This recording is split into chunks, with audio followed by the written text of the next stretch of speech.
Buenas noches. En nombre de Doña Nidia, les doy la bienvenida a este conversatorio Democracia y Libertad. El día de hoy tenemos a nuestro invitado, el doctor Francisco Solís Enciso, y va a ser presentado por la doctora Consuelo Becerra. Buenas noches. Buenas noches para todos. Es un placer saludarlos. Les damos la más cordial bienvenida al conversatorio Cultura Electoral por Colombia. Agradecemos su compromiso y esperamos que este espacio de intercambio sea de gran valor para todos. Agradecemos también a nuestro invitado por su asistencia. Él es el doctor Francisco Solís Enciso, casado, tiene 2 hijas y 4 nietos. Es administrador de empresas de la Universidad de La Salle, especialista en consultoría y valores.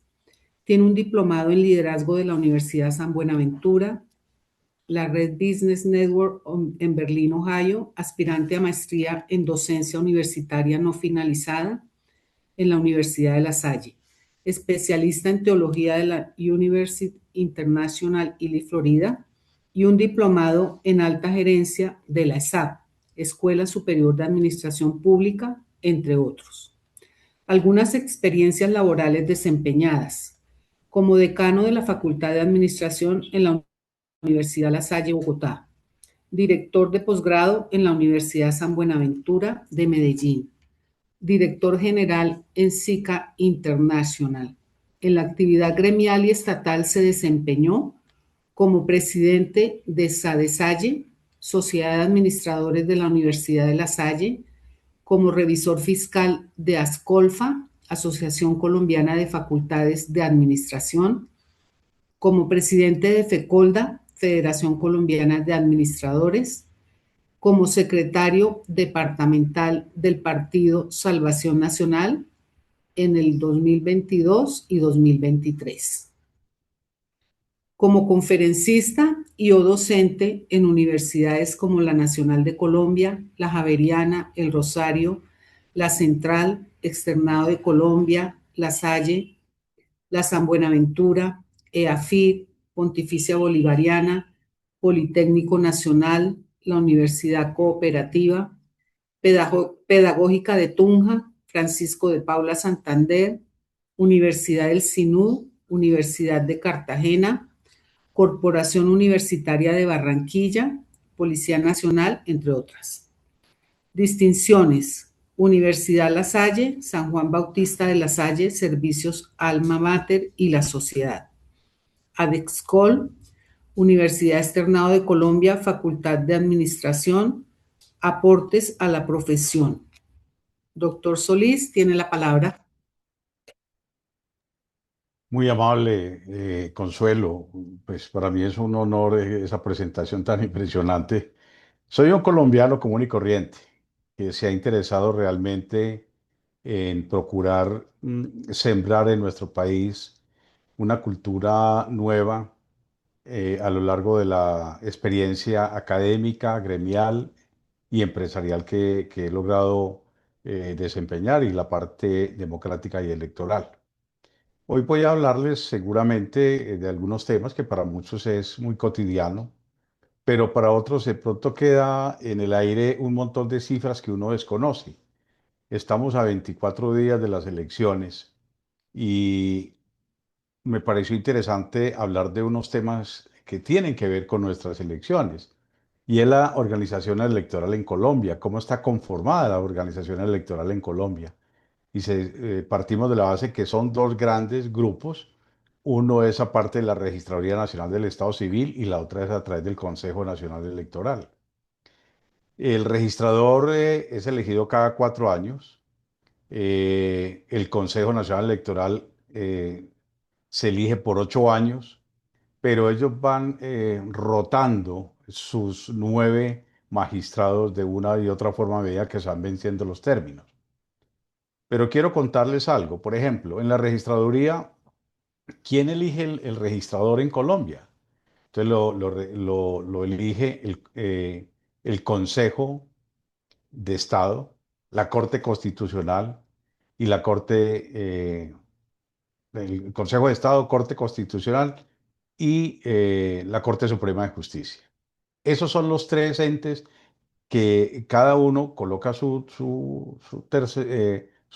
terna y de ahí sale elegido un registrador. Eso es importante que nosotros lo sepamos. El registrador actual que nosotros tenemos en nuestro país, en Colombia, él pertenece a un partido político, así no defienda, comillas, sus intereses, que es el partido de la U en este momento. Entonces, cuando realmente uno ve qué tanta neutralidad puede existir en un proceso electoral, primero nos basamos en lo que hay en la registraduría. Obviamente que todos los colombianos tenemos la libre posibilidad de ser simpatizantes de un partido u otro partido o no tener ningún partido político. Pero en el caso particular sí es bueno conocer que el doctor Penagos es militante de la U y ha sido dirigente del partido de la U también.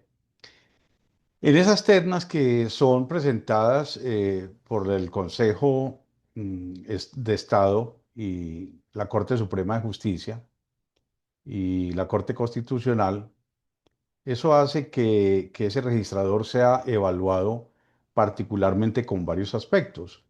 Uno, su experiencia. Dos, su know-how, su historial, hoja de vida. Y tercero, pues la calidad académica que él pueda llegar a tener. Eso nos permite a nosotros tener como un poco más de claridad quién es el personaje que está allí.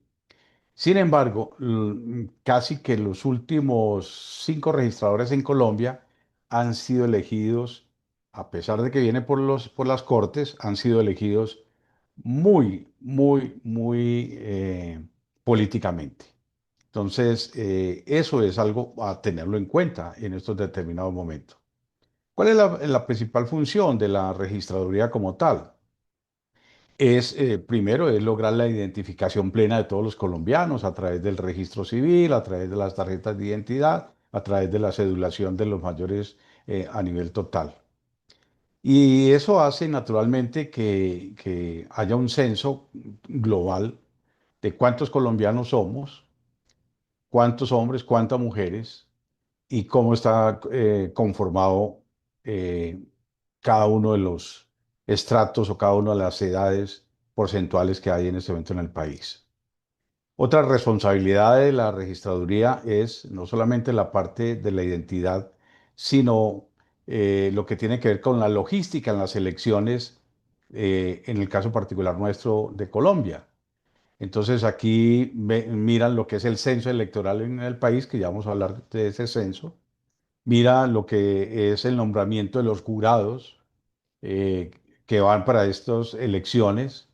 Mira los escrutinios, mira la parte logística, mira cómo hace para que en cada uno de los 1.103 municipios en Colombia llegue el material respectivo para las respectivas elecciones presidenciales, en este caso particular.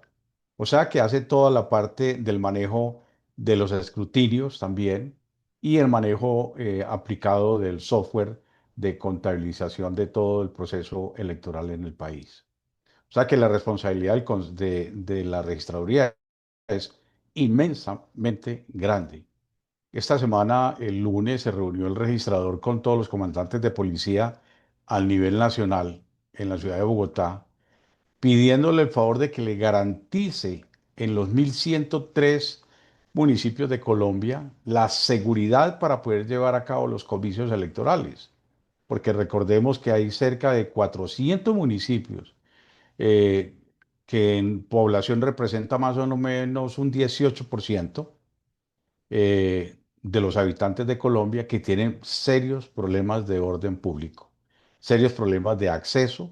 Ustedes se dieron cuenta que esta semana hubo un consejo, comillas, de guerra del ELN contra unos funcionarios del Estado, de la Fiscalía. Entonces, así es que está típicamente dividido ya el país por áreas casi impenetrables para el Estado colombiano. Y eso es lo que nosotros tenemos que mirar en este momento, claro, del acontecimiento electoral más importante, me atrevo yo a pensar, de los últimos 20 años en el país. Cada vez que hay una elección de Congreso o cada vez que hay una elección que tenga que ver con la presidencia, siempre es importante para el país, pero en este momento es el cúmulo de tantas cosas que están aconteciendo en el país que se vuelve mucho más trascendental. Entonces, teniendo como base eso, lo de la registraduría, pues el otro ente que tenemos es el Consejo Nacional Electoral. Entonces, el Consejo Nacional Electoral es el complemento, son las dos instituciones o las organizaciones que manejan naturalmente toda la parte electoral en el país. Entonces, en el Consejo Nacional Electoral tenemos lo siguiente. Hay 9 magistrados y esos 9 magistrados que están allí los elige el Congreso y son postulados por los partidos políticos de Colombia. Y son postulados naturalmente por personas que representan el Estado en algún determinado momento, porque tienen su capacidad de influencia sobre el Consejo o sobre el Congreso de la República. Y el Consejo Nacional Electoral lo que tiene que es administrar y vigilar todo el proceso electoral en Colombia. Es administrar y vigilar. ¿Pero qué vigila? Vigila la actuación de sus candidatos o los candidatos, cualquiera que sea eh, el candidato. Vigila el actuar de los partidos políticos. Vigila el manejo de las cuentas claras, maneja la parte de los escrutinios y es el que da las credenciales.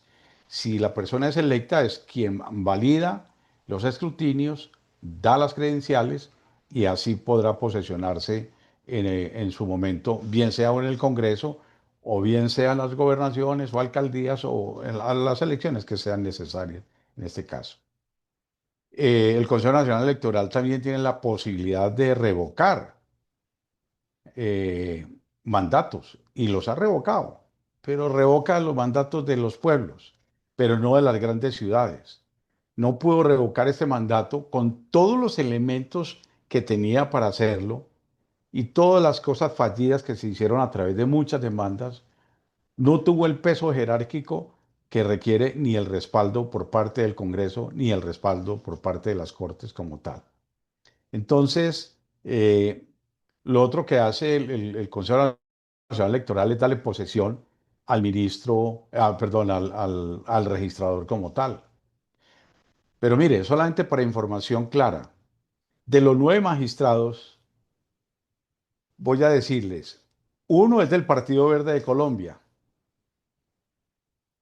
otro es del Partido de la U, 3 son del Pacto Histórico, ya llevamos 5. 2 son del Partido Liberal. ¿Por qué digo uno es del Partido Liberal y el otro es de Colombia Justa Libres? Que era del Partido Liberal, pero por negociaciones internas entre los partidos queda como Colombia Justa Libres, pero son 2. Uno es del Centro Democrático y el otro es del Partido Conservador de Colombia.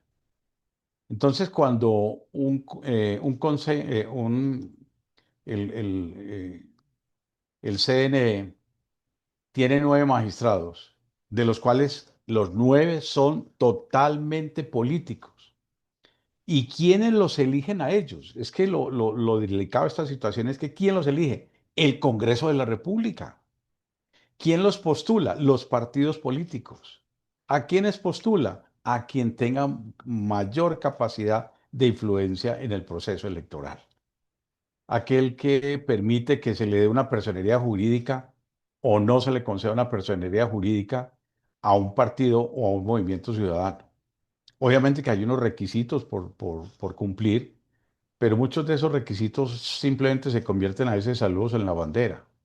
O son requisitos tan exigentes que ante cualquier circunstancia ellos le quitan el aval fácilmente a algún partido político. Vienen los procesos de demandas y contrademandas y eso naturalmente a lo largo del tiempo se va a ver reflejado en esa parte. Pero quiero contarles sobre otras cifras importantes. El Consejo Nacional Electoral maneja una cifra importante, 1 billón de pesos. Solamente el Consejo Nacional Electoral, 1 billón de pesos. Y no sabemos cómo es la conformación de todo su cuerpo de contratistas o de colaboradores o personas que trabajen directamente. Seguramente a nivel interno se podrá saber, pero no es información tan pública como cualquier otra institución del Estado. Pero 1 billón de pesos es 1 billón de pesos, eso es mucho dinero para un proceso electoral como tal. Pero hablemos de otras cifras de la registraduría para que la tengamos muy en cuenta. La registraduría tiene un presupuesto de 1,7 billones. Tanto el Consejo Nacional Electoral como la registraduría son autónomos. En teoría no tienen a alguien en supremacía por encima de ellos. Ellos tienen su propia identidad, su propia reglamentación y se supone que no depende del Estado, ni del Ministerio de Hacienda, ni nada por el estilo. Pero obviamente que quienes giran los recursos vienen del Ministerio de Hacienda por sanción presidencial, por ley y toda esta serie de cosas. Pero si el Ministerio de Hacienda dice que no hay recursos, pues no hay recursos. Y por eso hace tal vez 8 meses se tenía dudas de las elecciones en Colombia porque no habían los recursos necesarios para montar toda esta logística y para montar todo lo que deriva unas elecciones de Congreso y unas elecciones a la presidencia como tal. Mire, el 85% de ese 1,7 billones de la registraduría se va en gastos de funcionamiento. Así de sencillo. Y el 15% en inversión. Inversión en tecnología, en software, bueno, todo lo que sea inversión general en establecimientos físicos, en muebles, inmuebles, todo lo que sea de inversión como tal. Sí tenemos información, tiene 4.000 empleos la registraduría, empleados.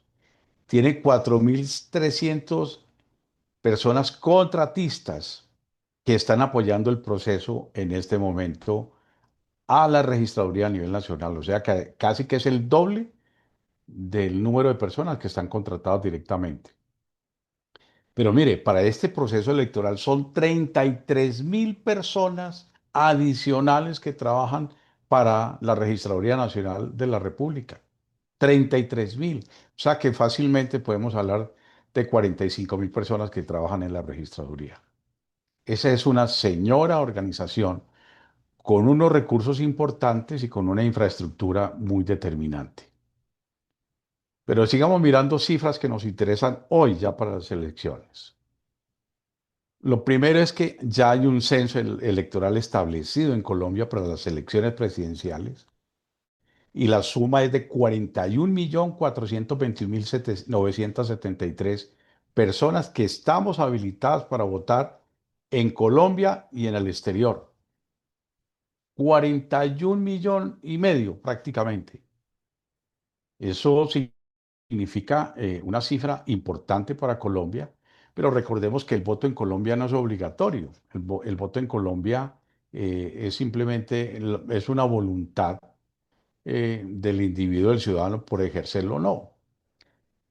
Todos estamos pidiendo constitucionalmente ejercer los derechos en Colombia y sacamos la cédula, pero se nos olvida que hay que votar. Se nos olvida que tenemos compromisos electorales. Se nos olvida que tenemos compromisos democráticos con el país. Pero ojo que hay una cifra importante que quiero que revisemos. En ese 41.421.000 electores a nivel mundial de Colombia, el censo electoral, hay cerca de 4 millones de pesos de personas, perdón, que son electores del exterior. Mucho más, cuando estamos hablando de electores del exterior, estamos hablando de electores del vecino país de Venezuela. O sea que es una cifra que impacta directamente en un censo electoral. Es una cifra que impacta directamente no solamente a nivel macroeconómico, sino a nivel democrático. Por eso me parece a mí que cedular personas del exterior, en el caso particular de Colombia, pues se puede hacer, pero no con todos los derechos como los tienen en este momento. Me parece a mí una situación muy delicada. Y sobre todo porque venimos de un proceso muy complejo, muy difícil, un complejo de desarraigo de un país y obviamente que estamos contaminados nosotros en esa parte. En ese censo electoral, ya las damas nos llevan 1 millón de personas adicionales, 21.300.000 damas, mientras los hombres somos 20.120.000. ya nos están ganando en un buen porcentaje. Y eso está bien, eso no es que esté mal, pero lo que significa es que la mujer está ganando un papel protagónico mucho más hoy que hace 20, 30 o 40 años. O sea, la mujer todos los días aumenta más su potencial democrático y electoral. Y lo podemos ver en la conformación del Congreso, en la conformación, aún inclusive en las mismas listas de aspirantes a la presidencia de la República. Entonces, en esas cifras que les doy del censo electoral, tengamos muy en cuenta esa parte. Ahora, ¿cuántas personas están en este momento registradas del exterior que puedan votar? 1.350.000 personas. Y la diáspora está hablando, la diáspora de personas con mayores de edad que tienen la posibilidad de votar, estamos hablando casi de 4 millones. La diáspora total son 6 millones aproximadamente, teniendo en cuenta los menores de edad. Son casi 4 millones. O sea que un 20% de los colombianos o 25% de los colombianos pueden votar en el exterior. Me parece una cifra bajita, eh, pero es importante legislar hacia el futuro sobre ese tema. Miremos otras cifras importantes para estas elecciones.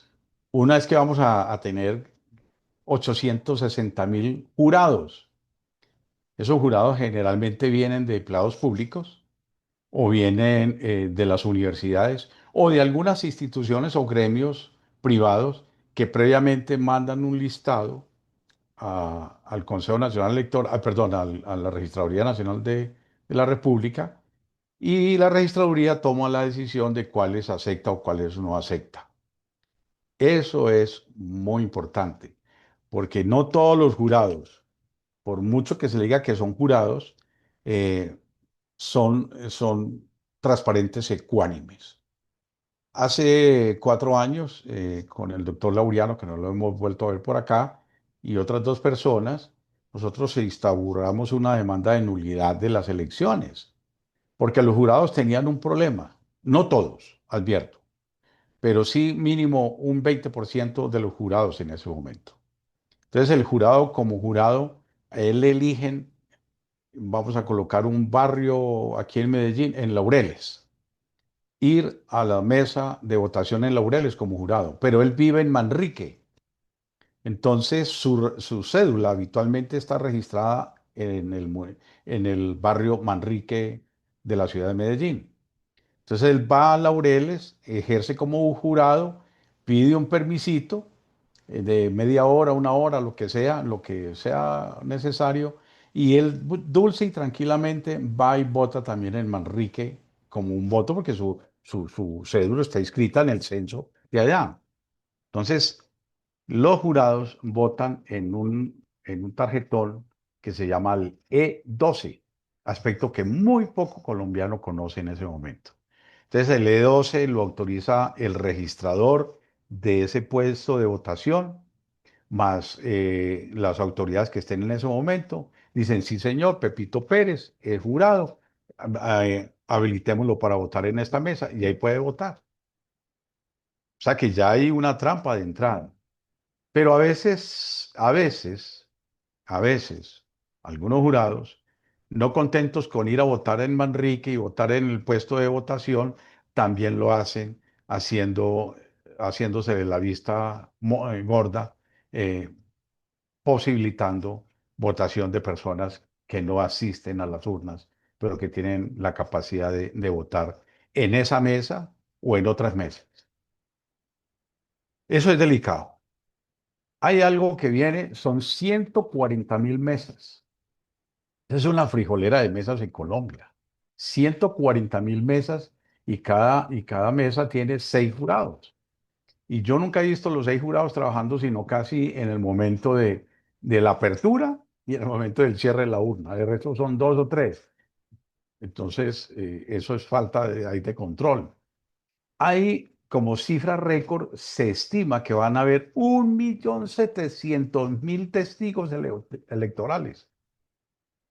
Esa es la presunción que hay en la registraduría y es la cifra más alta en toda la historia de la registraduría proporcionalmente.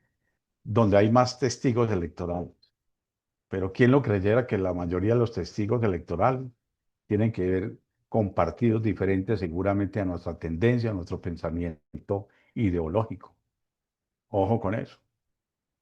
Hay 550 observadores electorales, de los cuales hay unos que vienen de Estados Unidos, tal vez viene un grupo de 40 o 30 o 40 emisarios desde los Estados Unidos, vienen de Europa, vienen de Oceanía, en fin, vienen aproximadamente 550 observadores. Pero esos observadores, ellos se centran ¿en dónde? Ellos se centran en las ciudades capitales. Usted imagínese mandar un observador de Estados Unidos eh, de cualquier nivel de calidad social, mandarlo a uno para el Tambo Cauca. Dios mío, eso es como mandarlo a secuestrar de una vez. Entonces, de los 1.103 municipios, seguramente se podrán más o menos atender 100 municipios con esas veedurías nacionales o internacionales, esos veedores. Hay 10.000 auditores de sistemas. Esa es una buena noticia. Pero los auditores de sistemas, ¿quiénes lo nombran? Los partidos políticos. Nosotros anteriormente no teníamos, hasta hace 8 años, un auditor de sistemas. O sea que ya con este programa que tenemos de la logística, del conteo de los votos, ya hay empresas muy conocedoras de la parte metodológica del proceso electoral, de la cuantificación de los escrutinios, y eso le da a uno como cierto respiro y cierta tranquilidad. Pero ¿quién nombra los auditores de los sistemas? Los partidos políticos. Entonces, cada partido político se entrega al máximo con todo su esfuerzo para defender, no el país, para defender su votación, no importa del partido que corresponda. Entonces, ese software que se está manejando, pues el MOE, que es una de las organizaciones electorales más sobresalientes de Colombia, el Consejo Nacional Electoral y la Registraduría tienen que estar muy pendientes de ese software. Sé que hay un software que fue hecho en Estados Unidos y que una parte de ese software lo utilizó el señor Alan Marks allá en las elecciones de Donald Trump. Y eso hace que, sin ser oficial, al menos hay un auditor externo, un auditor de Estados Unidos, que lo está colocando a funcionar, que ya lo puso a funcionar inclusive en elecciones pasadas, atípicas, en alcaldías que se presentaron hace unos 6 meses. Entonces, existe esa posibilidad que los softwares sean fácilmente eh, tranquilizantes en algún sentido para el conteo de los escrutinios finales. Recuerden que los escrutinios finales no lo hacen los jurados. Los escrutinios jurados los hacen los notarios, los abogados, los jueces que están en los escrutinios. Ellos son los que al final llegan todos los tarjetones 11, 12, 14 y hacen los escrutinios. Y en los escrutinios es donde se ganan o se pierden las elecciones. Cuando vamos a las mesas a ejercer nuestro derecho al voto, pues ahí puede presentarse trampa, suplantación, como dijimos, de votantes, astucia y mala fe de los jurados, eh, eh, ciegos pues los testigos electorales y los veedores. Y ahí es cuando vienen las trampas que nosotros tenemos que tratar de evaluar y corregir al máximo en este momento. Entonces, esas son cifras que yo quería como comentarles de lo que está aconteciendo en este momento y quisiera hacer un paro ahí para dar alguna claridad sobre lo que hemos expuesto antes de continuar. Adelante. Yo sí quisiera decir algo. Ay, hasta el momento lo que usted expone, doctor, la verdad, es preocupante. Es bien preocupante porque Ya sabemos este ilegítimo gobierno, los tentáculos que tiene en todas partes. Además, eh, es, se ve claramente que para el establecimiento, para los mismos partidos políticos de siempre, para la vieja política, no les conviene que otra persona, que un outsider esté en la campaña. Eh, Nosotros los que estamos haciendo campaña, eh, estamos dando lo mejor de nosotros, somos voluntarios. Y realmente con lo que nosotros contamos es con Dios, que Dios ponga su mano y ayude de una manera u otra de que se respete el voto colombiano. Y esto viene desde antes.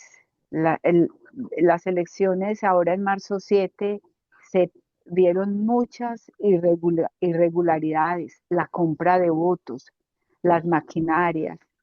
Y hoy precisamente en el chat de acá de la campaña tenemos el caso de una señora que ella vive hace 4 años acá en los Estados Unidos y votó acá y ahora quiere volver a votar y le aparece que la cédula está registrada en Pitalito o algo así. Está tratando de buscar la forma 14 o algo así que le da la registraduría cuando ella hizo el cambio, votó, pero realmente la situación en Colombia es muy preocupante. El coronel Homero dice que la única forma de poder salvar los votos es una votación masiva.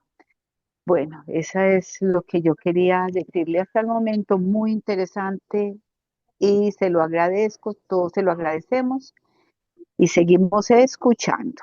Muchas gracias. Así es, hay una transhumancia de votos importante. Si ustedes se enteran, recuerdan hace poco en la frontera con Norte de Santander, más o menos 4.500 venezolanos pasaron a votar por un congresista aquí en Colombia. Y es la transhumancia realmente, y eso ocurre en los pueblos. A veces hay más votantes que habitantes. No, eso es increíble. Pero ¿quién investiga? Nadie investiga en esa situación. Pero quiero contarles sobre los votos varias cosas. En el caso de la cultura electoral ya de nosotros los colombianos, entre comillas decimos que es algo de mostrar muy positivo la democracia en el país.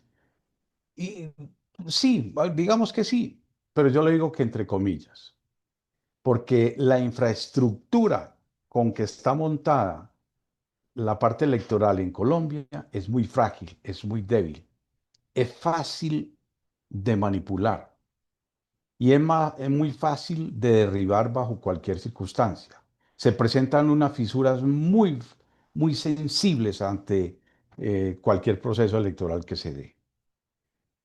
Mire, para redondear cifras, de los 41,5 millones de colombianos habilitados para votar, el 50%, pues un punto menos, un punto más, el 50% de los colombianos no votan, no votan.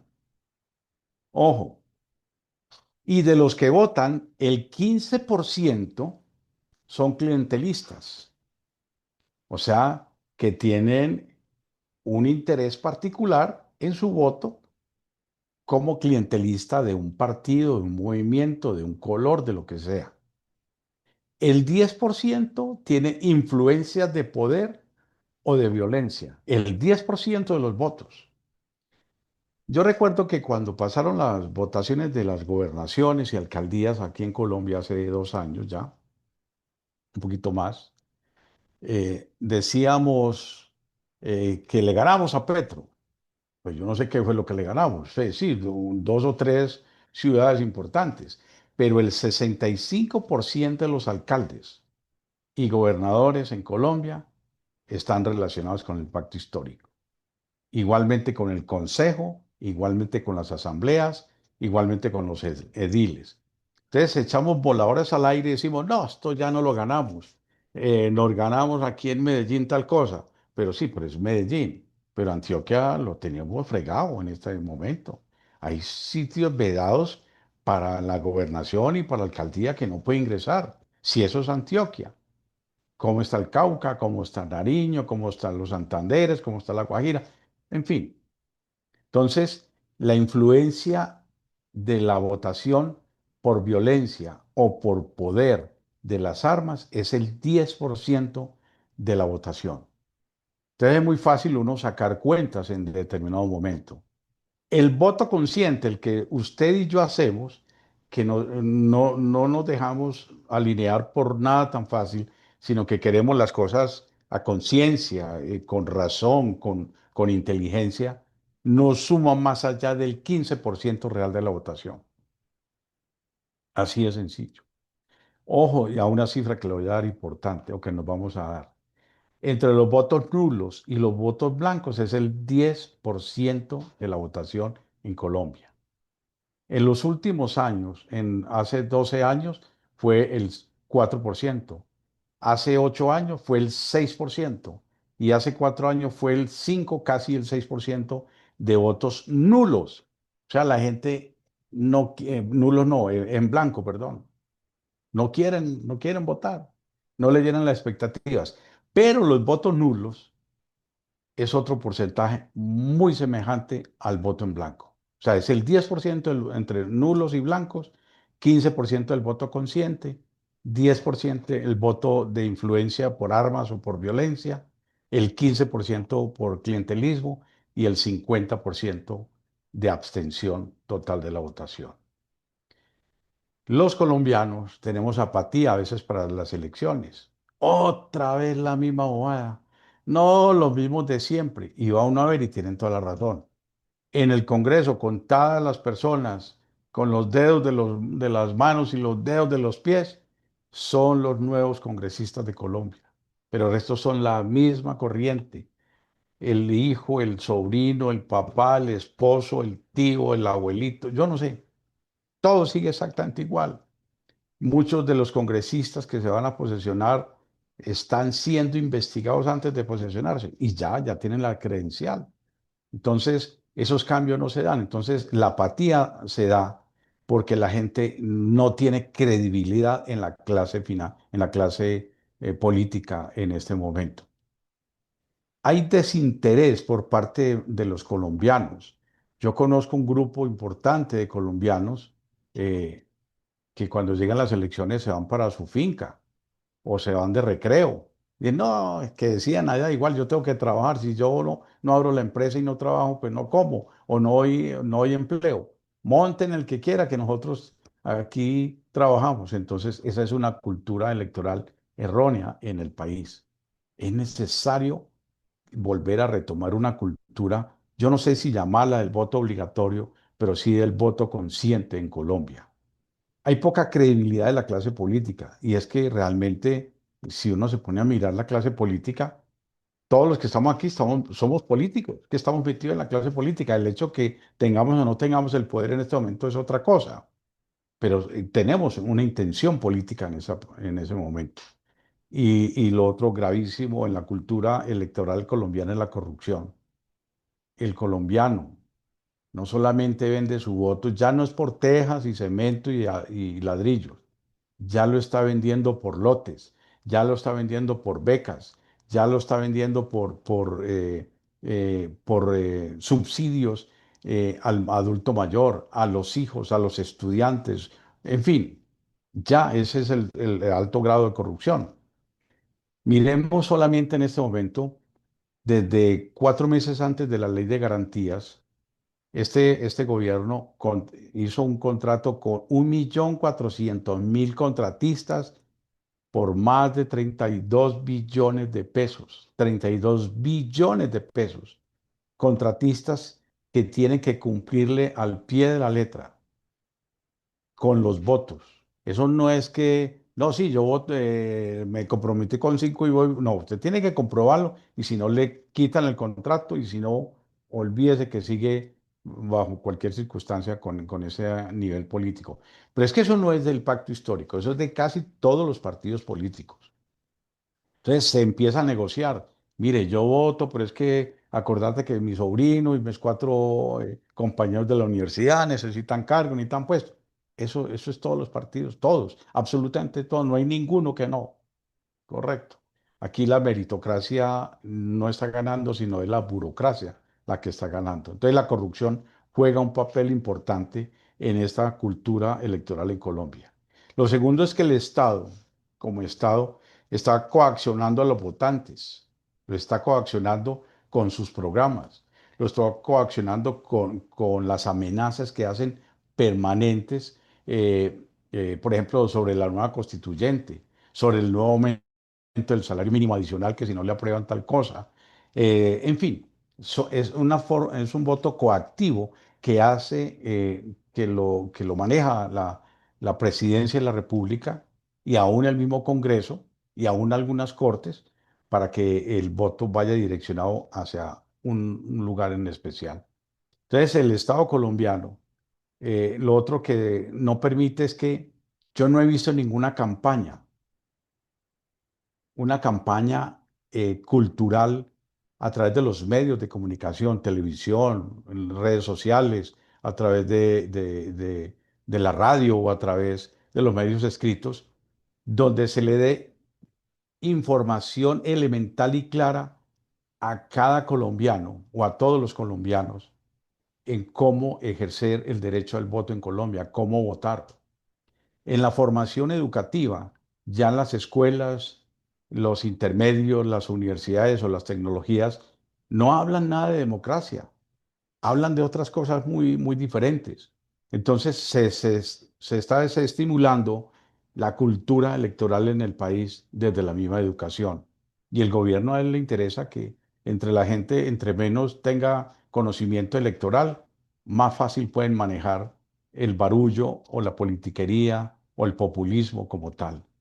Entonces, no hay campañas en Colombia, que ojalá hubiesen campañas con 2 meses de anticipación. Después del minuto de Dios, que es todos los días, ojalá hubiera otra campaña, el minuto electoral, donde dice cómo debe votar un colombiano y por qué tiene que votar. Aquí las personas que tenemos la cédula añoramos ir a votar y a las elecciones. Es como el que está buscando trabajo y lucha al máximo para encontrar el trabajo, pero después de que lo consigue, ya no vuelve a trabajar. ¿Ya qué problema? Entonces, así es el colombiano. Él quiere la cédula para exigir todos los derechos, pero bajo ninguna circunstancia se compromete a votar con el país. Entonces, eso es importantísimo, no solamente hoy, sino hacia futuro, que los colombianos tengamos una mejor cultura informativa a través de las redes sociales o los medios de comunicación en general, cualquiera que sea, a través de la educación formal e informal sobre cómo ejercer el voto eh, mm, en Colombia. Aquí no lo hay. Aquí no lo hay. Estamos perdidos en esta situación compleja y delicada. Y si hablamos hoy, hablando un poquito de los candidatos a la presidencia, inicialmente eran 15, o sea, 14 candidatos con sus fórmulas, más el voto en blanco, o sea, 15. Al día de hoy ya hay 13. Clara López, que ya no es candidata, y Luis Murillo, que tampoco es candidato. Todos se le sumaron al pacto histórico. Y estoy completamente seguro que van a llegar otros 2 más allá a tratar de seguir torpedeando el proceso electoral en Colombia. Hay muchos candidatos. Mm, Me atrevo a decir que como mínimo hay 4 candidatos que están en los tarjetones.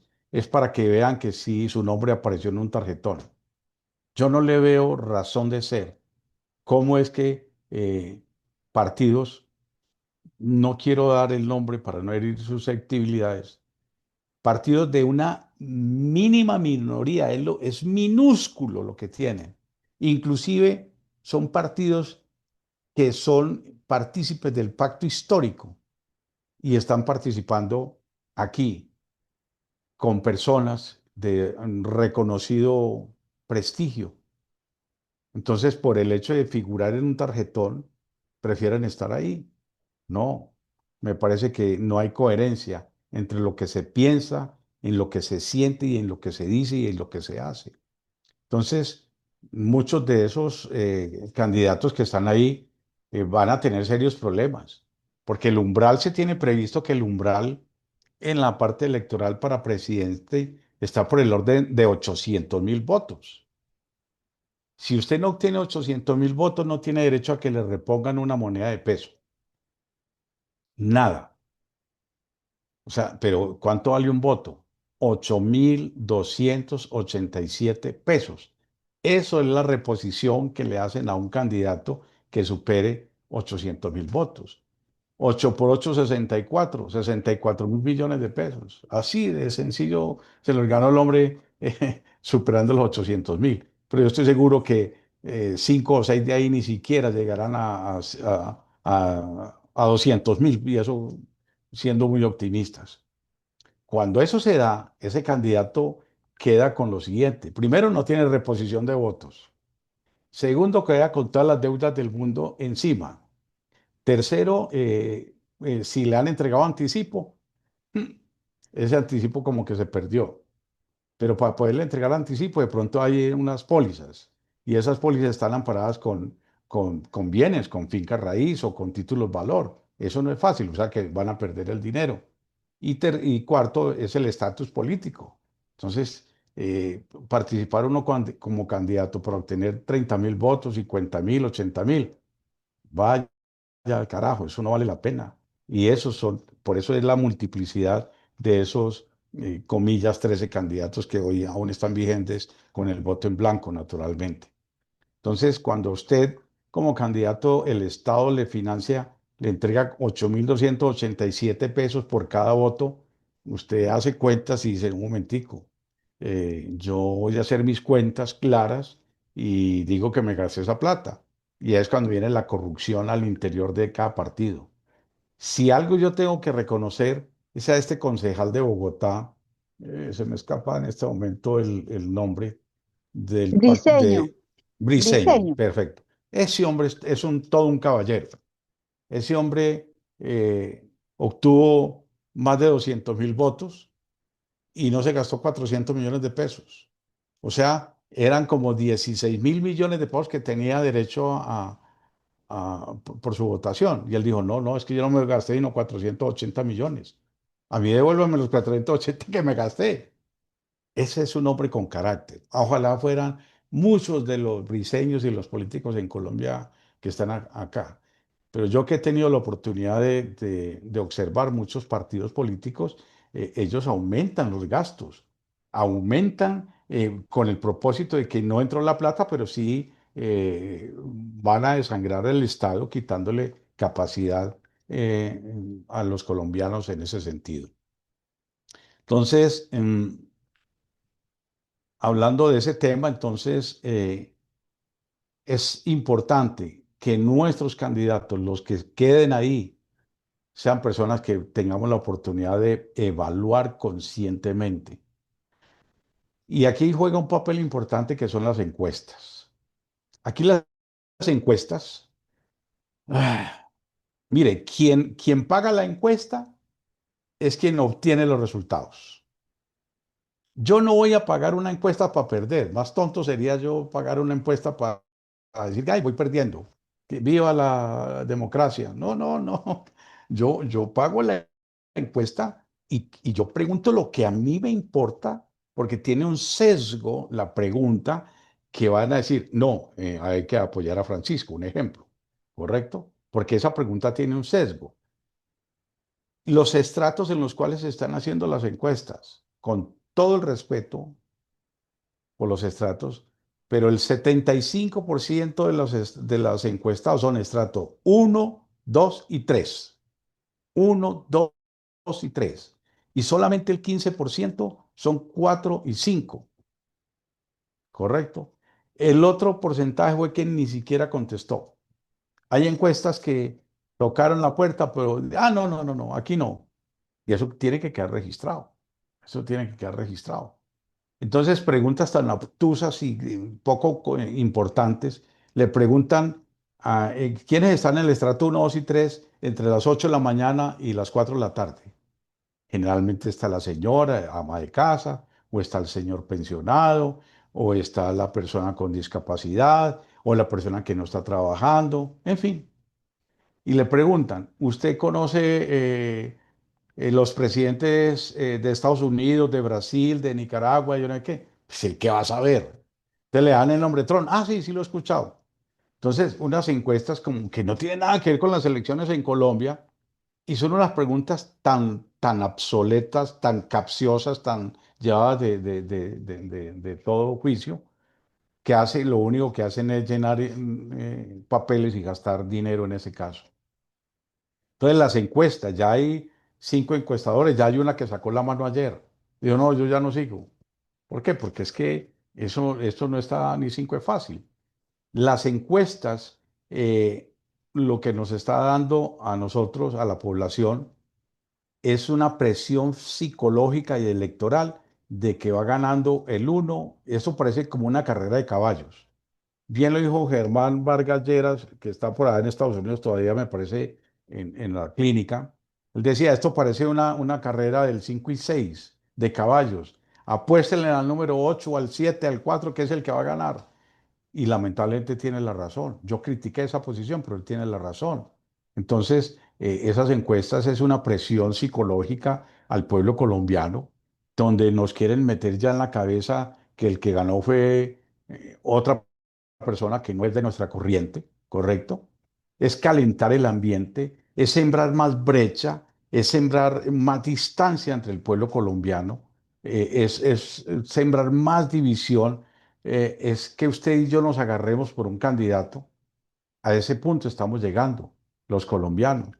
¿Por qué? Porque no hay suficiente solidez en la cultura electoral en Colombia. Por eso les decía yo al principio que aparentemente la democracia en Colombia es muy eficiente, pero es muy frágil. Frágil por lo que les estoy comentando, de toda esta serie de cosas. Entonces, eh, el que máximo encuestó fueron 4.000 personas, o 4.000 encuestados, perdón, y eso significa que equivale que uno por cada 100.000 colombianos tomó la decisión por quienes vamos a votar. Eso no tiene razón de ser. O sea, yo sé algo de estadística, naturalmente, conozco de estadística, eh, pero la forma científica como se está haciendo las encuestas para mí es cuestionable desde todo punto de vista, en el contenido de las palabras, en el contenido semántico de lo que se quiere preguntar, en la definición de la población a la cual se escogió, en los nichos en los cuales se está trabajando. Y eso hace que las encuestas hoy en día están así. ¿Cómo es posible que uno de los encuestadores, el hermano, sea el director general del SENA en Colombia?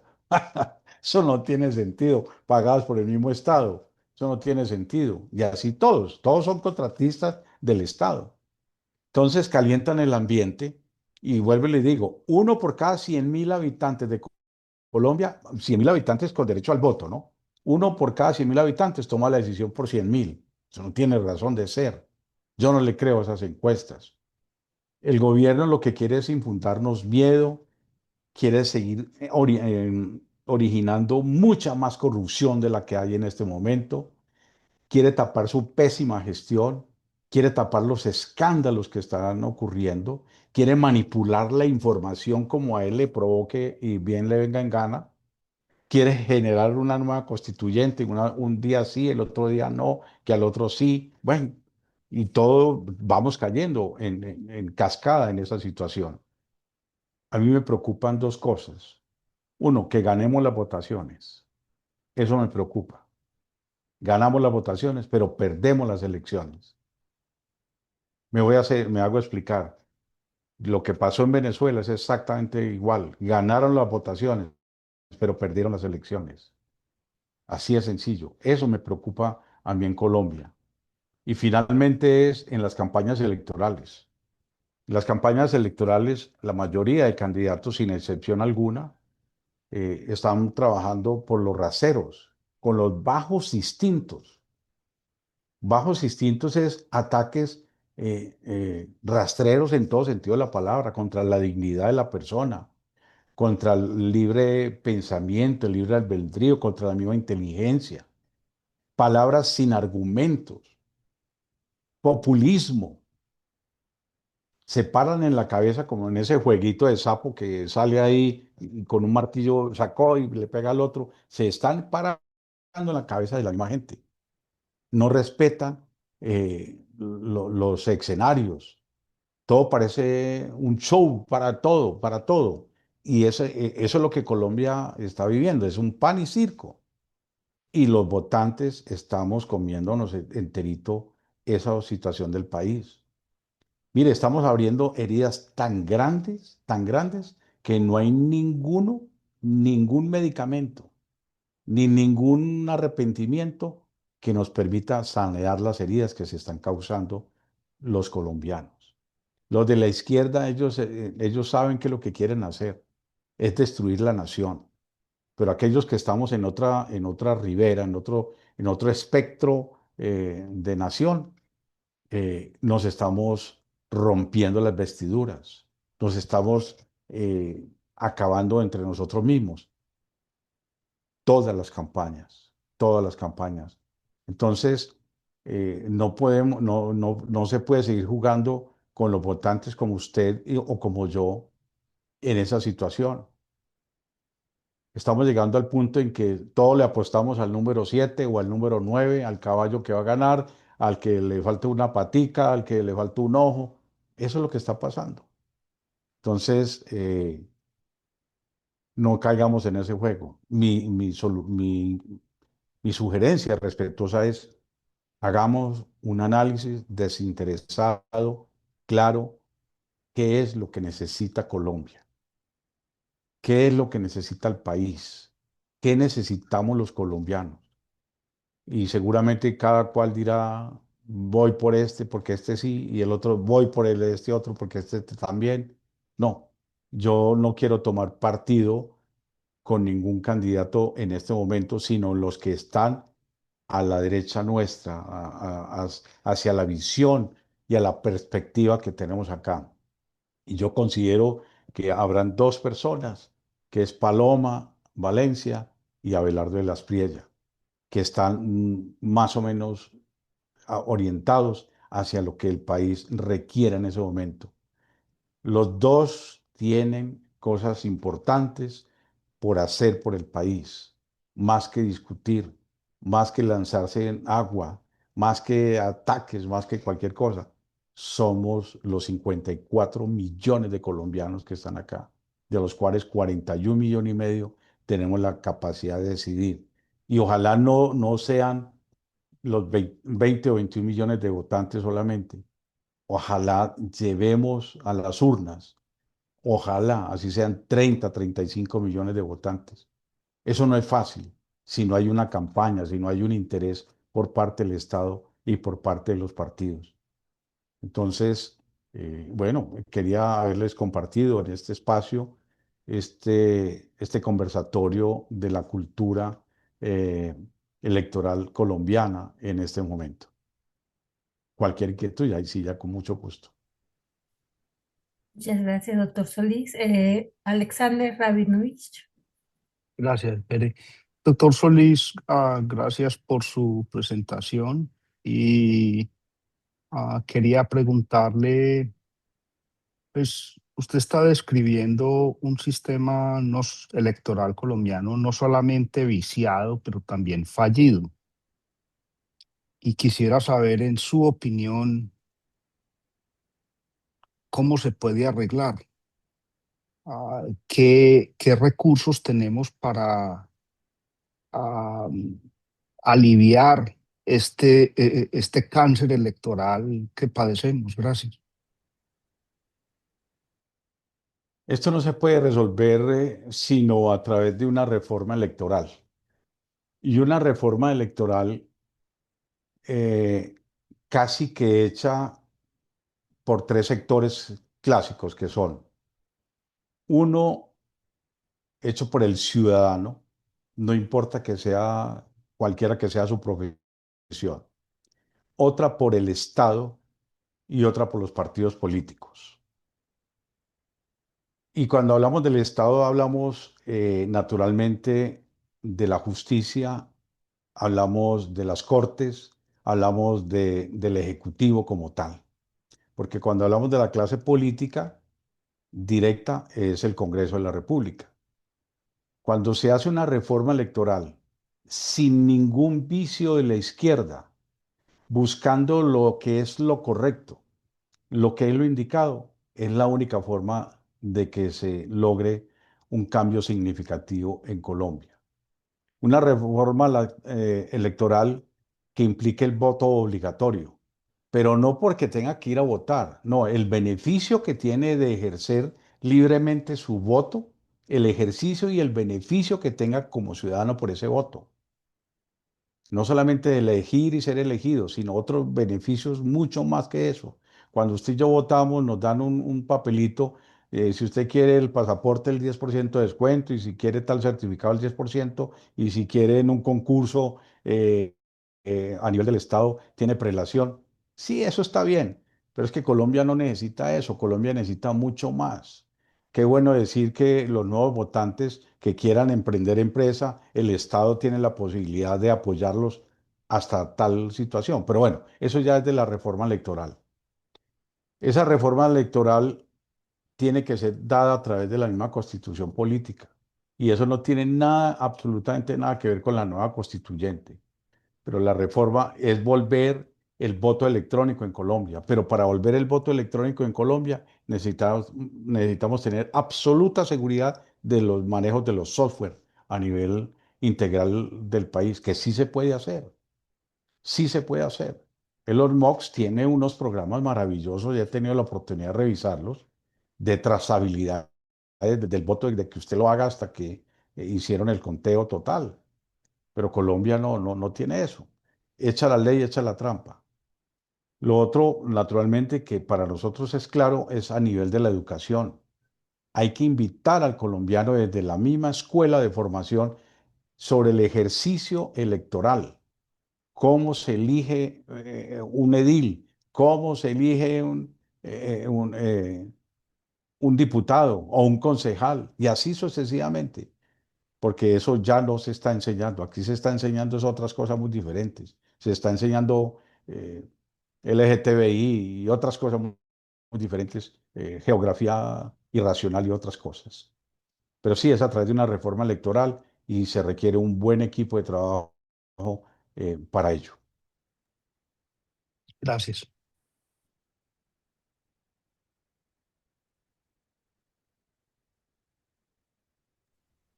Edir Mendoza.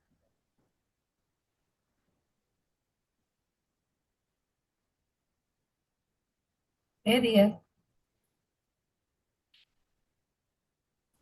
Ah, no, no, no, no, no, no. ¿Ya me escuchan? Sí, señor. Bueno, doctor Francisco Solís, mi pregunta es la siguiente. Usted ha hablado sobre el tema del voto y ahora sobre el tema de los colegios. Está pasando esto y es que, y yo lo he publicado, un video que yo grabé y estaba hablando sobre eso. Y es que, ejemplo, yo a una niña de quinto grado le pregunté, oye, no, ya yo estoy en quinto. Ah, bueno, y le pregunté de sociales, y cuéntame sobre la guerra de los 1000 días, cosa que yo lo he dado en quinto, y dice que no sabe. Y se enfocaron más que todo en las matemáticas, cuántos son 4 por 4 son 16, 5 por 5 son 25, o sea, en las tablas de multiplicar, en solamente aprenderse las tablas multiplicar. O sea, el aprender solamente números, bueno, que eso está bien, no digo que eso se elimine porque en la vida cotidiana se necesita, pero se ha ignorado la historia. Y tenemos muchos jóvenes que no saben ni quién descubrió América. No, viene el 20, falta 3 meses para el 20 de julio y no sabe qué pasó un 20 de julio. Entonces vemos que a veces decimos aleluya por el Consejo de Juventud. Le preguntaron a Abelardo sobre la participación, pero es que los jóvenes no participan. Los jóvenes no les interesan esto. Los jóvenes solamente critican la política y piden participación, pero no van. Y aquí lo que se ha vuelto es una escuela de politiqueros, porque a veces criticamos, no, que te vas a lanzar a edil, no, es que ya te van a envolver y mejor dicho, te van a volver nada, pero ajá, como si decimos a los jóvenes que los toman los politiqueros para hacer su sinvergüencedura. Y a veces se promocionan cosas que llegan a esos consejos de juventudes, una más porque recuerdo un primo mío que decía que, no, porque yo le decía cerdo a Duque y salía las cuestiones de de los vandalismos terroristas y los estamos aplaudiendo. Entonces, y fíjate que una persona que de pronto analiza, escribe artículos, nada. Entonces le decimos cállate. Entonces yo digo que esto es el pueblo colombiano, porque se critica de corrupción, pero practicamos la corrupción. Así es, exactamente. Mire, nosotros presentamos un plan de proyecto que se lo dimos a conocer a dos candidatos sobre la reforma educativa en el país. La reforma educativa en el país tiene que estar orientada básicamente hacia lo siguiente. Uno es hacia la geopolítica, que se tiene que enseñar desde el mismo instante. Es que, mire, casualmente tengo una nieta en este momento en Japón y ella se asombra de ver niños de 5 y 6 años caminando por la calle solitos. La cultura es tal del respeto que nadie los ataca en ese sentido. Entonces, la geopolítica es una cosa importante. Los principios, los valores es un valor fundamental. La parte del estudio de la ciencia, sí, muy importante, saber cálculo y toda esa serie de cosas. Claro que eso es importante, pero eso no lo es todo en la formación. La parte geográfica, nosotros ya perdimos la noción de la geografía en este momento. La parte que tiene que ver con las ciencias exactas es importante. Un país que no estudia es un país que no va a salir adelante. La tecnología es un paso fundamental. La tecnología no solamente es hacer TikTok y mantener 1 millón o 2 millones de seguidores. No, eso no tiene nada que ver. Es el uso racional de la tecnología para el beneficio del ser humano. Entonces, en la parte educativa, Colombia tiene que cambiar de nuevo para restablecer una cultura armónica de desarrollo integral en esa cosa. Tengo entendido que el próximo miércoles va a estar Christian Halaby. Él estuvo casi, yo no sé si 20 días en la China, pero sentado conociendo todos los procesos productivos de la última tecnología. Él maneja el plástico y otros elementos químicos y quedó, está tan asombrado que digo, ¿cuándo será miércoles para que nos cuente todo lo que vio, lo que se avecina de la tecnología? Entonces, sí es esencialmente, Edier, importante un pensum que tenga que ver directamente con la educación en Colombia. Aquí nos desvirtuamos de la educación formal, de la educación del deber ser como tal. Educar al... Disculpe, doctor Solí, que de pronto lo interrumpí, pero No, fíjate que a veces nos ponen que memorizar tablas, sumar, restar, cálculo.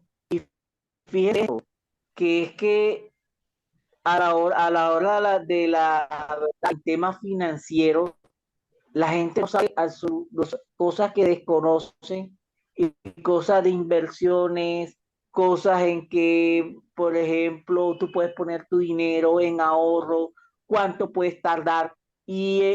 Por ejemplo, abriendo mi CDT, yo decía, mierda, mi primero, yo decía, esto no me va a dar. Y es que estos son cosas que uno no le enseñan y que eso es para que lo enseñen y de joven empiece esa educación financiera, cosa que el cuatro por De cuatro acuerdo. no se lo ha enseñado, cosa que ni memorizando las tablas no hemos sabido cómo tener una libertad financiera. O sea, aprendemos tablas, pero a la hora de la verdad, en temas financieros, estamos crudos. Totalmente de acuerdo. Doña Nidia, me place saludarla, verla por aquí. Buenas noches, disculpe. Luz, Señora Nidia, bienvenida. gracias. Su hija hizo un buen papel, pero usted también estaba haciendo otro buen papel en el consulado. Bueno, antes de hacer el comentario que quiero hacer, quiero contarles de Edier lo que dice acerca de la educación. Miren, si en Colombia llueve, aquí en los Estados Unidos no escampa. Esta mañana, en uno de los noticieros americanos de un colegio, un high school, eh, el, el rector con mucho orgullo estaba anunciando un programa espectacular y que tiene 3 materias fundamentales y está seguro que los estudiantes van a encontrar trabajo y son el graffiti, el hip hop y una danza, no sé cómo se llama. Entonces, tranquilo, Eder, que vamos por el mismo camino. Ustedes se imaginan por qué ellos no encuentran trabajo y por qué critican que es que la diferencia de clases sociales. No, ellos no se dejan educar, no se dejan educar. Ellos porque no dicen, hombre, yo quiero ser un abogado, un médico. Ok, no tengo los medios, pero puedo ser un plomero, un electricista, un mecánico, acá ganan muchísimo dinero, pero no, tiene que ser con esa musiquita y esas manos que las colocan y se llevan las manos a las partes privadas, que yo me moriré y no voy a estar de acuerdo con eso. Bueno, eh, doctor Solís, usted trajo a colación, es muy importante lo que dice que tenemos 2 opciones para votar, sí, porque olvidémonos del pacto diabólico. Ese, yo no cuento con ese partido. Y está la doctora Paloma y el doctor Oviedo, el doctor Abelardo y el doctor José Manuel. Pero entre los dos, yo como colombiana y conmigo, créame que somos muchísimos colombianos, vemos diferencias abismales. A ver, ¿de qué me acuerdo hacia a grandes rasgos? La primera, la ideología de género. El, el, el doctor Oviedo está de acuerdo con la ideología de género y es la fórmula presidencial de la doctora Paloma. No sé cómo manejan esa relación ahí. Segundo, la JEP. La doctora Palencia dice que va a hacer una revisión de la JEP. El doctor Abelardo y la mayoría de los colombianos que queremos una patria milagro, queremos que se acabe la JEP. Ya esa vagabundería se tiene que acabar. Es un tribunal que fue creado por la FARC para castigar a nuestros militares, a nuestros héroes. Yo sé que uno otro ha cometido errores, pero no todos, por favor. Otra cosa, la paz cocal también se tiene que acabar. No la queremos. Entonces, mi primer voto va a ser por convicción. El segundo voto por salvar el país. Y es por eso que tantos colombianos se han sumado a las ideas del doctor Abelardo de una extrema coherencia, donde Dios lo permitan llegar a las escuelas, donde el Estado no tenga autoridad sobre los hijos, la seguridad, ya con tantos criminales en el Congreso, que Tornillo, que la otra senadora de la Farla, era la novia, la marinovia de Tiro Fijo, y etcétera, ya no queremos eso, es un cambio total. Y estamos cansados de los mismos congresistas, como usted lo decía. Estoy contenta por senador, voté por el comandante Germán, que es la primera vez que se lanza a la política, y créame, que nosotros los colombianos de Colombia y en el exterior estamos haciendo todo lo posible por ganar en primera vuelta. Yo sé que es difícil, vuelvo y lo repito, por la corrupción, por el sistema que está implantado, por todas las mermeladas, pero eso, sinceramente, es el sentir de nosotros los colombianos. Extrema coherencia, una patria milagro, y muchas gracias.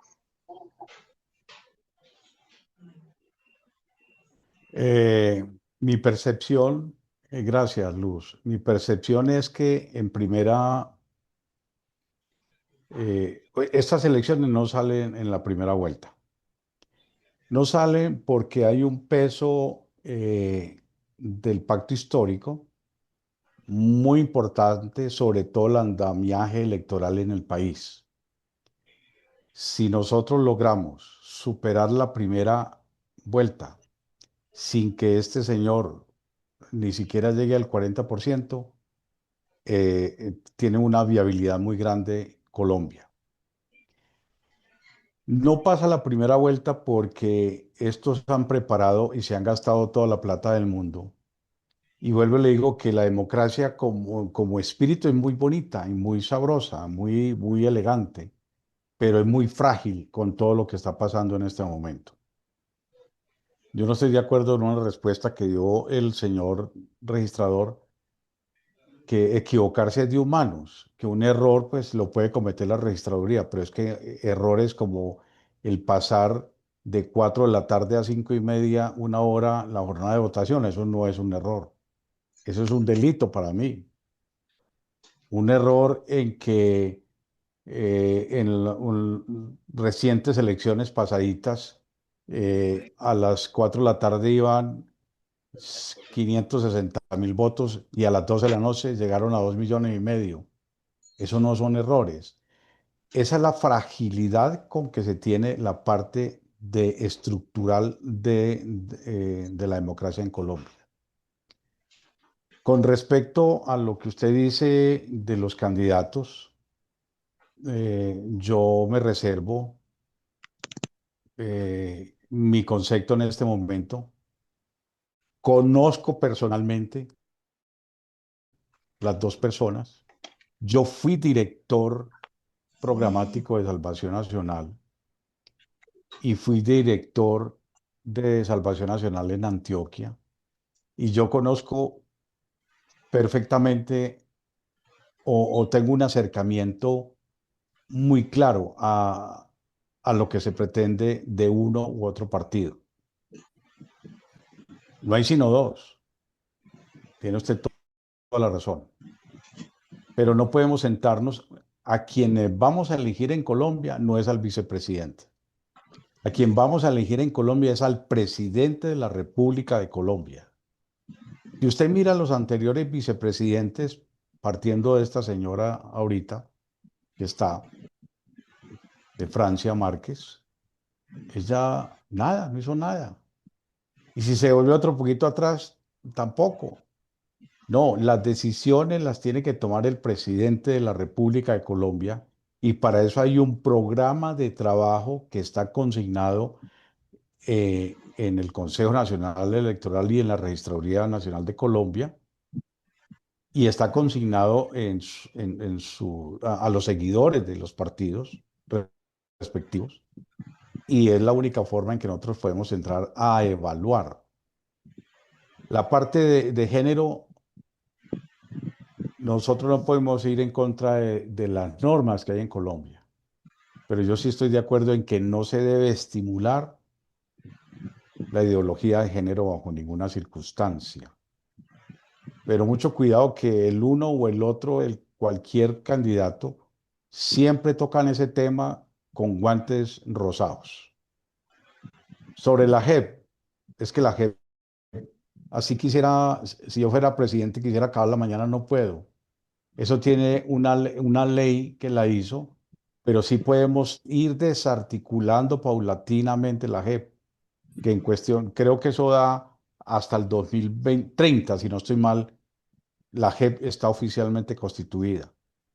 Pero mire que al interior de la JEP hay disputas internas, lo que demuestra que la JEP no va por buen camino, que lo único que hace es judicializar a los hombres y mujeres que han entregado su sangre, su vida por la nación, pero a los otros les dan esos estímulos.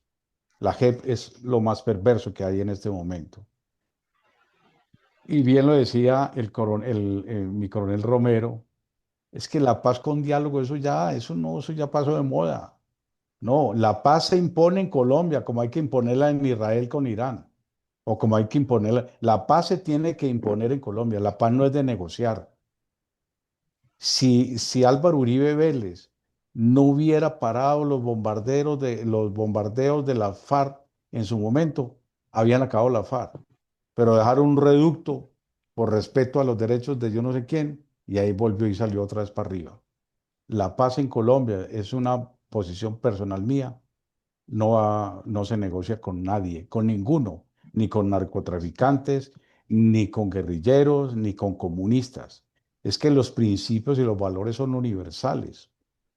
Es que el mandato, sin volverse uno religioso, mire, los mandatos de lo correcto, de lo moral, son universales. Asesinar es lo mismo en cualquier parte del mundo y transgredir la ley es exactamente igual en cualquier parte del mundo. Transgreda usted la ley en China a ver qué le pasa. No colgaron a un montón de miembros de empresarios y del Estado por corruptos. Entonces, la paz, yo sí soy, la paz no va más. Pero bueno, esas son situaciones que muy ligeramente uno como candidato, no, yo acabo la JEP. No, es que eso no se puede acabar, hasta el 2030 no lo puede hacer. Que usted vaya quitándole el oxígeno paulatinamente para que no tenga la posibilidad de restablecerse, estoy de acuerdo con eso. Y a Dios lo sacamos de la vida, lo sacamos del gobierno, lo sacamos de las aulas, lo sacamos de las escuelas, de las universidades, y nos olvidamos. Mire, hace 15 años, el 97% de la población colombiana era creyente. Solamente el 3% no creían en nada. Hoy, el 78% son creyentes católicos, el 16% son creyentes cristianos, que tienen más o menos la misma ideología. Pero lo más delicado es que hay cerca de un 8% que no creen en nada, o que son del Islam, o que son de cosas satánicas. Eso sí, eso es grave, porque sacamos a Dios de nuestra vida cotidiana. Eso el gobierno, con todo respeto, tiene que tomar los datos, mejor dicho, el toro por los cauchos lo tienen que tener. Aquí no podemos permitir eh, tantas brutalidades que se están haciendo con la religión. Colombia es un país creyente y ha sido un país creyente. Y el que es católico, maravilloso, y el que es cristiano, maravilloso, y pare de contar. Correcto, pero más de ahí ya no más. Entonces, la libertad de cultos. O sea, la libertad de cultos está bien que la haya, ahora ya hay libertad de cultos de los que se creen marranos o sapos o caballos. Entonces, no, eso no está bien. Entonces hay que retomar el rumbo del país. Esos temas como tal ningún candidato los aborda porque eso le cuesta. Entonces son muy superficiales en esa área. Pero igual, la idea es, vuelvo, e insisto, tenemos dos posibilidades, pero no los veo como muy juntos realmente en esa cosa. Y eso O sea que, en su opinión, el uno se debe sumar al otro. Eso es lo que usted nos quiere decir. Mire, Esa es su opinión. El uno entonces se hay, un- suma hay, al un- hay otro. hay una cosita que yo le quiero decir. Yo he sido empresario. Es muy diferente conocer uno del Estado y manejar el Estado que conocer de una empresa y manejar una empresa. Son dos cosas totalmente diferentes. Es más fácil manejar uno sus propios recursos que los recursos de un tercero. Es mucho más complejo. Paloma tiene una ventaja que conoce el país, conoce los politiqueros y los no politiqueros, ¿cierto? Candidato perfecto no hay, se lo garantizo. Ninguno. Aún si viniera hoy Jesucristo y se presentara allá, somos capaces de volverlo a crucificar. Entonces, pero sí hay que escoger lo mejor posible. Yo por eso, sin arroparme con populismo ni con una bandera en especial, prefiero revisar el diario. Lo que pasa es que sale mucha información falsa, muchos ataques, como yo les dije, es que son ataques rastreros y son ataques que lo único que están haciendo en este momento es crear unas grandes, grandes heridas irreconciliables en algún momento. Y eso no nos favorece bajo ninguna circunstancia. Para mi concepto personal, y no espero no formar polémica, Abelardo debió haber aceptado haber ido a esa consulta popular. Porque si él gana, pues bien. Y si él no gana, pues se suma. Pero cuando uno empieza a dividir, eso es muy complicado. Y esos son los resultados. Y yo respeto y valoro al doctor Álvaro Uribe Vélez, pero él es muy responsable pasando electoralmente en Colombia, de lo que está pasando. Porque él no puede ir a tomarse fotos con el uno, con el otro, con todos, que este es mi candidato, candidato de él. Y usted lo han visto en estos días defendiendo al uno y atacando. No, no, no, no. Ahí entramos en ese juego que no hubiese querido nunca entrar a nivel de candidaturas y cosas. No, usted tiene razón en cuanto al doctor Álvaro Uribe. Yo era del Centro Democrático y yo me tuve que bajar del bus como muchísimos colombianos. Pero doctor Solís, acerca de la consulta, yo quiero recordarle algo. Se creó el 1%, lo bautizaron con el Toconave. Sí, Todos se sí. Enrique dedicaron a Gómez atacar. y Abelardo dijeron que éramos el 1% todos. No, bueno, eso no importa quién lo diga. Ah, usted también estaba en el 1%. A ver, Sí, no le bueno, discúlpeme. Uy, dije, yo estaba en el 1% y bueno, yo me no, acuerdo de me inscribí Pinzón, de como Vicky candidato, Dávila. pero no quise participar más. No, ay, doctor, qué pena, pero hizo muy bien de no participar más. Pero yo vengo, sí, yo nunca me había visto, no me había involucrado en política, en haciendo política. Como buena colombiana, desde que pude votar, lo hice y lo seguiré haciendo hasta que me muera. Esta es la única vez que yo le he puesto alma, vida, corazón y sombrero a todo esto. Pero recordemos el 1%, todos los ataques que le hicieron al doctor Abelardo, inclusive Vicky Dávila, cómo lo trató. Mire, el de Fantoche ha sido lo de menos y él ha sido un caballero.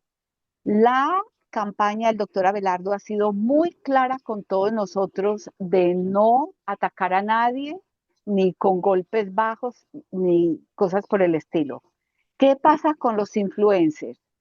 Yo conozco a los influencers que han apoyado al doctor Abelardo, inclusive antes de que se lanzara a la campaña. Ellos realmente directamente no tienen nada que ver con la campaña, pero lo apoyan y está la libre expresión de que ellos pueden decir lo que quieran. Lo mismo del otro lado. ¿Qué más campaña sucia que la que ha hecho Petra? Terrible, todo lo que ellos dicen. pero vuelvo a lo mismo. El doctor Abelardo ha mostrado clase, ha mostrado clase. Y la verdad, el doctor Álvaro Uribe Vélez se vuelve a equivocar una vez más. Se equivocó con el indulto a Petro, se equivocó con Far Santos, se equivocó con Federico y dejémoslo así.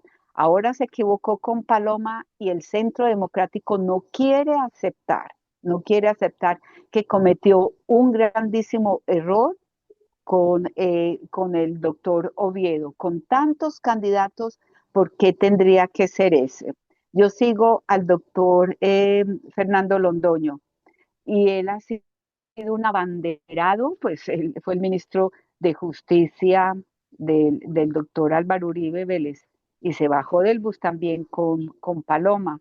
Y Paloma tiene muchas ideas marxistas. Ella dijo que fue lo mejor que le pasó a Europa. Así que, hombre, cometimos el error, asuman las consecuencias, pero no traten de utilizar cada excusa de que es culpa del que ha despertado el fervor de un pueblo. Bueno, yo no quiero hablar más del asunto, le voy a dar espacio a mis otros amigos y compatriotas. Y doctor Solís, muchas gracias por la exposición y las elecciones las vemos exactamente como usted las ve, pero seguimos adelante con el Muchas favor de gracias. Dios. Muchas Claro que gracias. sí. Gracias a ti, Luz. Sandra, Buenas noches. Bueno, yo casi no opino, pero en este tema, cuando se trata de la vida de la familia, yo sí tengo que reforzar lo que dijo la señora Luz. Primero, los del 1% fueron los que dijeron que nada que ver con Abelardo. Entonces, fueron los que primero lo excluyeron. Sin embargo, yo sí le doy gracias a Dios que él no haya estado en esa consulta, porque al ver cómo todas esas personas de ese 1% en este momento están poniendo por encima unos intereses y no lo que es la familia, la vida y todo lo que incluso hemos hablado en este conversatorio de no a la armonización. Mire que ya sacó Petro su propio decreto acerca de la eutanasia. Entonces, cuando yo miro a esas personas del 1% que dicen ser católicos, pro vida y pro todo, todo, todo, a apoyar a este señor candidato que es todo lo contrario, yo sí le doy gracias a Dios que Abelardo no haya estado ahí, porque capaz que así como subieron a Oviedo, porque sabemos que los votos de Oviedo no son de Oviedo, que los votos de Paloma no son de Paloma, los votos de Paloma fueron de muchos de nosotros que se lo pusimos a ella con tal que no fuera Oviedo el candidato, porque imagínense dónde estaríamos en este momento si el candidato fuera Oviedo, con todo el plumerío que el señor se gasta. Entonces yo ahí sí intervengo y le digo, doctor Solís, me da mucha pena con los del 1% que sigan y continúen rodeando a este candidato que está en contra de todos los principios de la vida, de los niños y todo lo que no solamente en este conversatorio, sino todo lo que nosotros defendemos. Y eso está por encima. Y recordarle, sí, que quien la primera Vicky Dávila y el señor Fajardo, porque son los del 1% y los del 0,05%, donde está Fajardo y todos los de ahí para abajo, que dijeron que no a Abelardo. Finalizo diciendo, yo no soy abelardista, porque no soy ista, pero en esta coyuntura del país, considero que es la mejor opción que tenemos, con sus cualidades, virtudes y defectos. Es más, esos del 1%, yo creo que a Paloma no le queda ninguno, porque están viendo que cada día están más desesperados en esa campaña. Yo escuchaba ayer que Blue Radio decía que se inventaron, dizque un debate donde con inteligencia artificial desaparecían a Cepeda. O sea, definitivamente, yo desconozco a Paloma y así Paloma estuviera con otra persona, yo no votaba por ella, porque yo sé que Paloma es pro aborto y usted me conoce a mí, que yo he sido provida, que voy al Senado y siempre supe que ella es pro aborto. Entonces, así estuviera muy bien rodeada, tampoco votaba por ella. Porque en esto uno no puede tener concesiones. Por ejemplo, el 23 de marzo es la marcha nacional que hace Unidos por la Vida en contra del aborto. Y yo pregunto, ¿cuántos de ese 1% se van a dar golpes de pecho, ganando votos en esa marcha, apoyando a un vice y a una candidata que es pro aborto? Se las dejo ahí.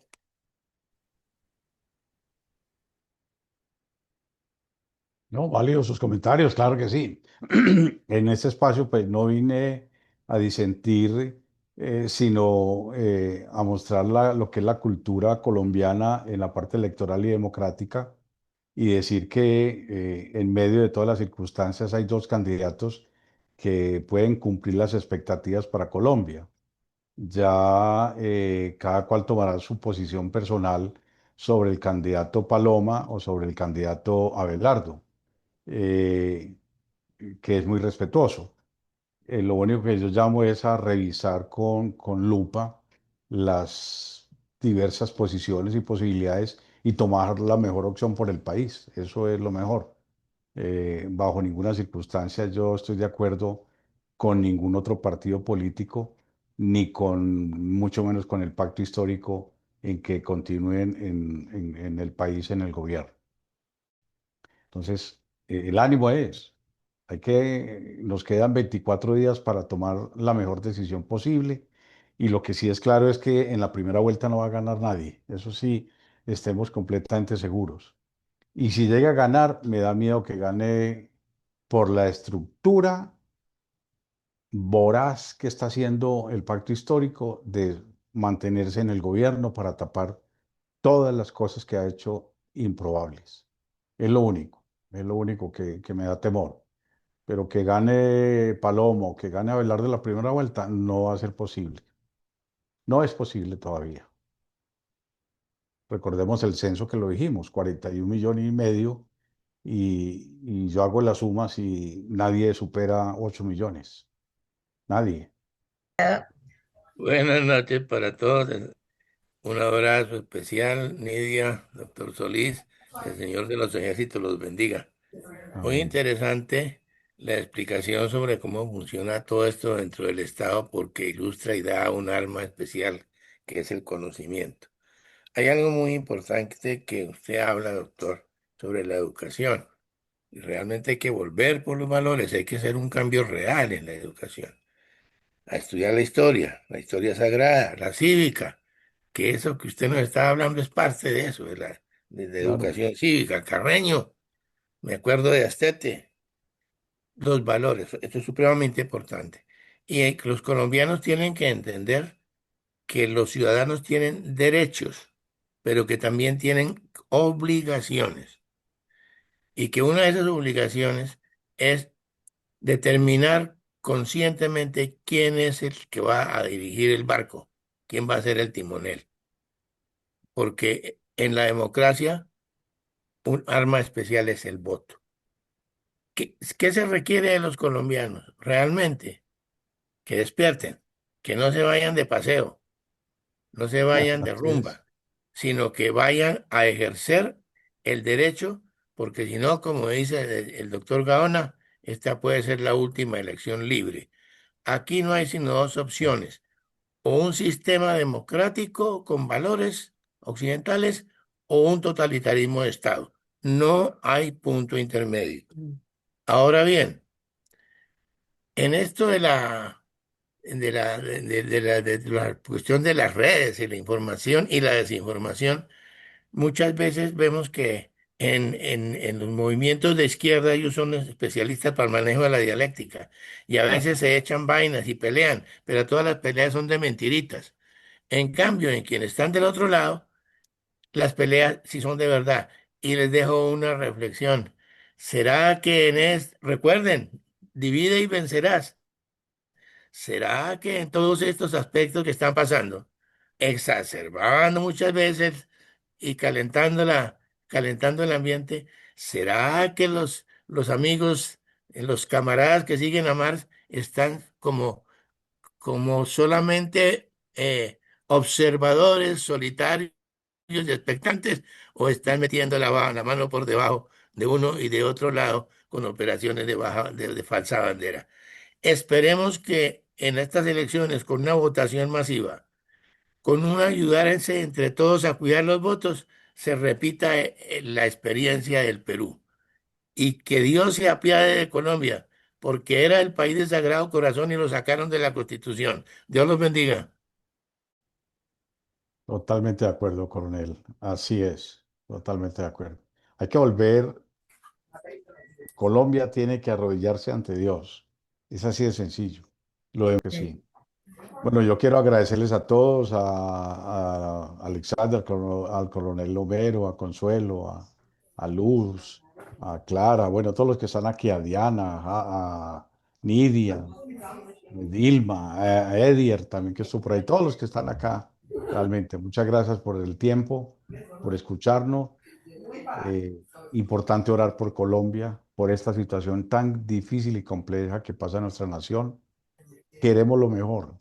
No nos desbaratemos entre los que podemos armar y verá que sacamos el país adelante entre todos. Que Dios les bendiga y que tengan una excelente noche. Igualmente, muchas gracias. doctor. Muchas gracias. Muchas gracias. Esperamos tenerlo de Muchas vuelta gracias. en otra ocasión. Gracias. Una feliz Muy noche. amable, muchas gracias. Gracias.